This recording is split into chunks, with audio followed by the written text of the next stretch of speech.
সুনির্দিষ্ট গোয়েন্দা তথ্যের ভিত্তিতে পরিচালিত এক যৌথ অভিযানে কুষ্টিয়া ব্যাটালিয়ন ৪৭ বিজিবি বিপুল পরিমাণ নিষিদ্ধ পলিথিন ও অবৈধ স্টার ফ্রুট স্রাপ জব্দ করেছে।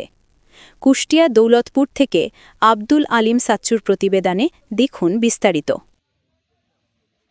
শনিবার ১৮ অক্টোবর সন্ধ্যা ৭টা থেকে রবিবার ১৯ অক্টোবর ভোর ১টা পর্যন্ত কুষ্টিয়া জেলার মিরপুর উপজেলার সুরসুরি বাজারে ৩টি গোডাউনে এ অভিযান পরিচালিত হয়। অভিযানটি পরিচালনা করা হয় উপজেলা নির্বাহী অফিসার মিরপুর কুষ্টিয়া ও পরিবেশ অধিদপ্তর কুষ্টিয়া এর নেতৃত্বে। এ সময় উপস্থিত ছিলেন সহকারী পরিচালক মোহাম্মদ জাকিরুল ইসলাম, ভারপ্রাপ্ত quarter master Kushtia battalion ৪৭ BGB, অধিনায়ক লেফটেন্যান্ট কর্নেল মোহাম্মদ মাহবুব মুর্শেদ রহমান পিএসসির দিকনির্দেশনায় পরিচালিত এ অভিযানে ২১,০৬৫ কেজি নিষিদ্ধ পলিথিন এবং ৩,৯০৮ বোতল স্টার ফ্রুট স্রাব জব্দ করা হয়।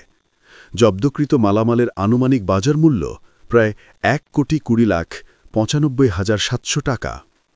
জব্দকৃত নিষিদ্ধ পলিথিন পরিবেশ অধিদপ্তর কুষ্টিয়ায় জমা দেওয়ার প্রক্রিয়া চলছে এবং অবৈধ ফ্রুট স্রাব ম্যাজিস্ট্রেটের উপস্থিতিতে পুড়িয়ে ধ্বংস করার কার্যক্রম অব্যাহত রয়েছে বলে জানিয়েছে বিজিবি।